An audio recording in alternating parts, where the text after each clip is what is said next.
शुरू से ही इमोशनल और सबको दिल से मानने वाली पारुल की शादी विवेक से होती है। क्या है यार, शादी के वक्त तो तुम दुबली हो गई थी, लेकिन शादी के 2 साल में ही फिर फूलकर गुप्पा हो गई हो। पारुल के साथ अब विवेक का व्यवहार बदल गया। सास ससुर भी बिना बात के ताने देते। अरे 2 साल हो गए, बच्चा नहीं हुआ, निकल यहां से। विवेक का भी सहारा पारुल को नहीं मिलता है। लेकिन जिस विवेक से पारुल को तलाक के एवज में 18 लाख मिले होते हैं, वो पारुल एक दिन, इंस्पेक्टर साहब, मुझे कंप्लेंट लिखवानी है। जी मैडम, क्या हुआ? चीटिंग, एक लड़के ने मेरे 6 लाख रुपए लूटे हैं। पुलिस वाला पारुल को ऊपर से नीचे तक देखता है। मामला क्या है, विस्तार से बताइए। पारुल फिर जो बताना शुरू करती है, उसके बाद इंसानियत से भरोसा उठना लाजमी है। मेरे पति ने मुझे कभी अपनाया ही नहीं। शादी के 3 साल में ही मेरा तलाक हो गया। मैं नहीं चाहती थी कि मैं उनसे एक भी पैसा लूं, लेकिन वकील और मेरे माता पिता ने उनसे 18 लाख की रकम ली। फिर क्या हुआ? क्या वो पैसे उसने वापस ले लिए? नहीं नहीं, उन्होंने तो उसके बाद मुझसे कभी कांटेक्ट भी नहीं किया। फिर? किसी डेटिंग साइट से मुझे आनंद नाम का एक लड़का मिला।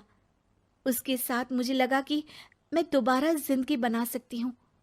वो मेरी केयर करता, मेरी छोटी बड़ी चीजों का ख्याल रखता और मेरा साथ देता। अच्छा, क्या उसने तुम्हें शादी करने का झांसा दिया था? हाँ, वो भी तलाकशुदा था। पहले तो उसने मुझसे कहा कि उसकी एक बेटी है, लेकिन फिर पता चला कि उसकी एक नहीं 2 बेटियां हैं।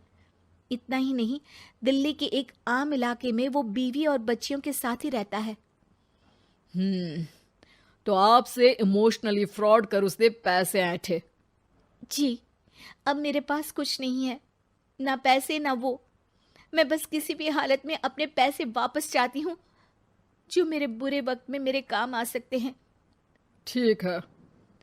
पुलिस आनंद को पुलिस स्टेशन बुलाकर सारी पूछताछ करती है, लेकिन आनंद पुलिस वालों को ये यकीन दिला देता है कि पारुल ने उसे कोई पैसे दिए ही नहीं, बल्कि वो तो उस पर बीवी को छोड़ने का दबाव बना रही थी और ना मानने पर पारुल ने ये झूठा केस डाला है। क्या मैडम, फोकट में पुलिस का वक्त खराब कर रही हैं? कोई शादीशुदा क्यों अपनी बीवी छोड़ेगा? अब आपकी शादी टूटी तो मतलब सबकी तो नहीं टूट सकती ना। पारुल को पुलिस वाले के मुंह से ये बात सुनकर हैरानी होती है। उसे कुछ समझ में नहीं आता कि वो क्या करे। वो अपनी सहेली झनक, जो कि वकील थी, उससे कांटेक्ट करती है। झनक, मैं क्या करूं? मैं कैसे पुलिस को यकीन दिलाऊं कि आनंद ने मेरे साथ न सिर्फ शारीरिक और मानसिक चीट किया है, बल्कि आर्थिक तौर पर भी वो मुझे खाली कर गया है। अब वक्त झनक का था। देख पारुल, ऐसे तो किसी को भी बिना सोचे समझे पैसे नहीं देने चाहिए, लेकिन अब जब तूने ये कदम उठा ही लिया है, मुझे ये बता, तूने कब कब पैसे दिए और कितने? क्या कहीं कोई सबूत है? पारुल कुछ सोचती है। 3 बार तो बैंक में ट्रांसफर और 2 बार गूगल पे। क्या इन सब के रिकॉर्ड मिल जाएंगे? हाँ हाँ, क्यों नहीं, मैं बैंक से सब निकाल लाऊंगी। अगले दिन पारुल सारी स्टेटमेंट झनक के सामने रखती है और वो व्हाट्सएप की चैट भी दिखाती है, जिसमें कई बार आनंद ने ये बात कबूली थी कि वो उसके पूरे 6 लाख जल्द ही देगा। झनक अब पूरा केस लेकर पुलिस के पास जाती है और मामले को क्राइम एक्ट के तहत पूरे सबूत के साथ दर्ज करा आनंद की गिरफ्तारी की मांग करती है।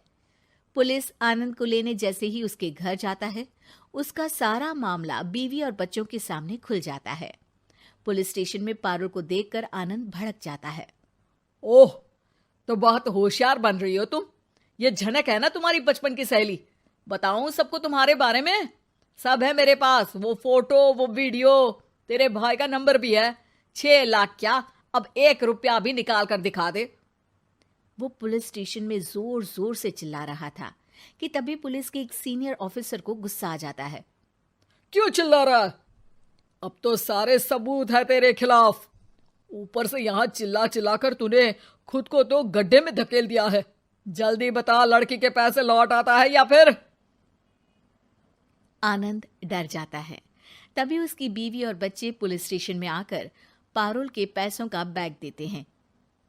मेरे पति को माफ कर दीजिए, प्लीज उन्हें पुलिस से बचा लीजिए। मेरे छोटे बच्चे हैं, ये कैसे रहेंगे? होता भी यही है। पारुल केस वापस ले लेती है, लेकिन उस सबक के साथ कि इमोशनल होकर किसी को भी अपना पैसा नहीं देना चाहिए। झूठ बोलकर रिश्ते कभी ना बनते हैं और ना ही निभते हैं।